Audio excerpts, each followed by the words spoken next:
Prime News at noon. I'm Lawrence Omoite. The Supreme Court has affirmed the election of Governor Amadu Funtiri as the governor of Adamawa State. Justice John Okoro, who prepared and read the lead judgment on Wednesday, dismissed the appeal by the governorship candidate of the All Progressives Congress, Aisha Dahiru. While dismissing her appeal for lacking in merit, the five-member panel led by Justice John Okoro held that the act of the resident electoral commissioner, Audu Ari, was an act of irresponsibility and criminality. Justice Okoro further held that it is the returning officer who must announce result, as this is to avoid chaos and anarchy. He stated that the Electoral Act gives the responsibility of who to declare the results, and this power exclusively rests on the returning officer.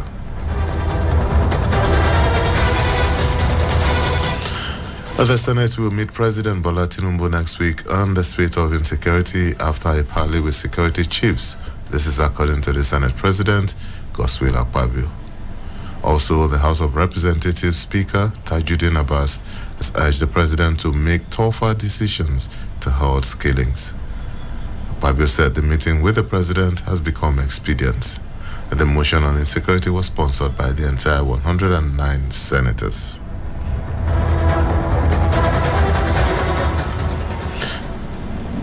The Chief of Defense Staff, General Christopher Musa, in line with his people-centric leadership concept of nurturing a professional armed forces of Nigeria capable of meeting its constitutional responsibilities in a joint and collaborative environment, paid a courtesy call to the Chairman, Federal Inland Revenue Services, Dr. Sag Adedeji. The visit, according to the CDS, was to officially congratulate the Chairman of the FIRS for his deserving appointment by President Bola Tinubu. General Musa said his visit was to show that the armed forces of Nigeria's commitment to ensuring the safety of life and property in the country. He added that the armed forces will ensure FIRS do its work without encumbrances. The CDS informed the chairman that the AFN is working in collaboration with other security agencies to bring lasting peace to the country. He maintained that taxation brings awareness and development to the nation. President Bola Tinubu yesterday mandated the 37-man committee saddled with the responsibility of making recommendations for a new minimum wage to submit its report within a short time. The tripartite National Minimum Wage Committee was inaugurated yesterday in Abuja.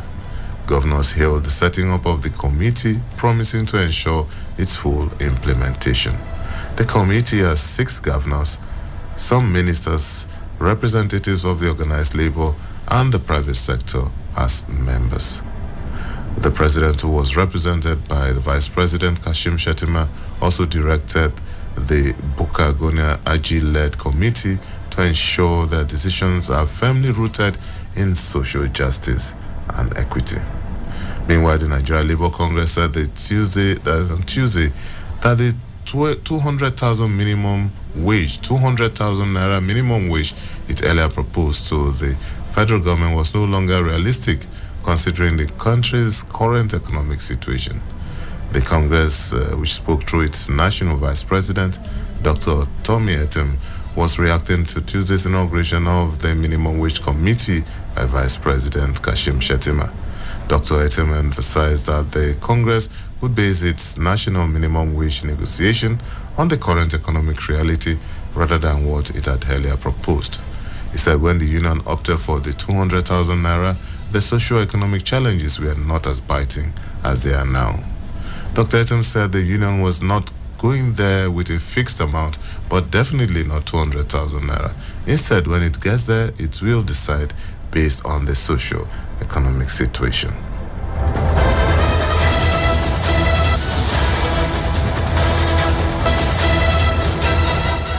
And in sports, Morocco became the latest giant to be toppled at a shock-filled Africa Cup of Nations when they fell 2-0 to South Africa on Tuesday, while Mali also booked a quarter-final place.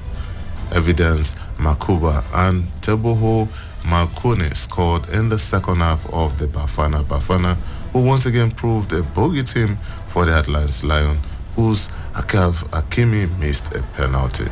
Since becoming the first African side to reach the World Cup semi-finals in Qatar 2 years ago, Morocco have lost 2 of its 13 matches, and both defeats were inflicted by South Africa. In the other quarterfinals, Victor Osimhen inspired face Angola and the Democratic Republic of Congo meet Guinea on Tuesday.